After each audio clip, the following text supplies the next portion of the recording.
தமிழ் சினிமாவில் படு பிஸியாக அடுத்தடுத்த படங்களில் நடித்து வராரு நடிகர் தனுஷ். தற்போது இட்லி கடை என்கிற திரைப்படத்தில் பிஸியாக நடிச்சிட்டு வராரு. ஒரு பக்கம் நடிப்பில் பிஸியாக இருந்தாலோ மற்றொரு பக்கம் இயக்கத்திலும் முழு கவனத்தை செலுத்திட்டு வராரு. பவர் பாண்டி திரைப்படத்தின் மூலமாக இயக்குனராக மாறிய தனுஷ் அதை தொடர்ந்து 7 வருடத்திற்கு பிறகு தன்னுடைய 50வது படமான ராயன் என்கிற திரைப்படத்தை இயக்கியிருந்தார்.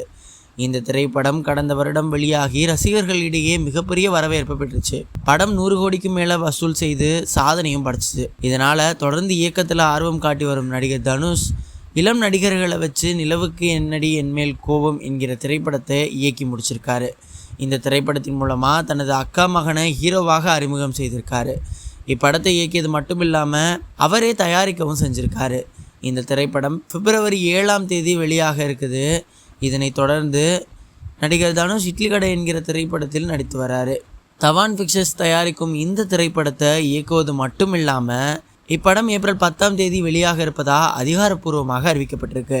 கிராமத்து பின்னணியில் உருவாகி வரும் இந்த திரைப்படத்தில் நடிகர் தனுஷுடன் இணைந்து அருண் விஜய், நித்யா மேனன், ராஜ்கிரண் உள்ளிட்ட பல நடிகர்கள் முக்கிய கதாபாத்திரத்தில் நடித்திருக்காங்க. இப்படத்தின் ஃபர்ஸ்ட் லுக் பிக்சர் நேற்று வெளியாச்சு. இதில் நடிகர் ராஜ்கிரனுடன் தனுஷ் இருந்த புகைப்படம் சமூக வலைதள பக்கங்களில் வைரலாகிட்டு வந்துச்சு. சினிமாவில் தொடர்ந்து பிஸியாக அடுத்தடுத்த படங்களில் கமிட் ஆகி நடித்து வரும் நடிகர் தனுஷ் ஆல்ரவுண்டராக இருந்து வராரு. ஹீரோவாக அறிமுகமாகி பாடகராகி எழுத்தாளராகி தயாரிப்பாளராகி தற்போது இயக்குனராகவும் இருந்து வராரு. பேருக்காக இல்லாமல் அனைத்து துறைகள்லையும் தன்னை சிறந்த ஒரு நபராக காட்டியிருக்காரு நடிகர் தனுஷ். தொட்டதெல்லாம் வெற்றி என்பது போல் இவர் கால் பதிக்கும் இடமெல்லாம் வெற்றியாக குவிந்து வருது.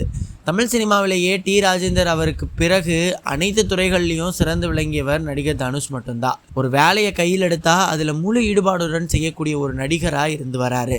சமீபத்தில் இட்லி கடை திரைப்படத்தில் நடித்து கொண்டிருந்த போது டூப் போடாமல் சில காட்சிகள் எடுத்ததால் தனுஷ்க்கு உடல்நிலை சரியில்லாமல் போச்சு. இருப்பினும் சென்னை வந்து 2 நாட்கள் ரெஸ்ட் எடுத்த தனுஷ் மீண்டும் குபேரா திரைப்படத்தில் நடிப்பதற்கு சென்றிருக்காரு.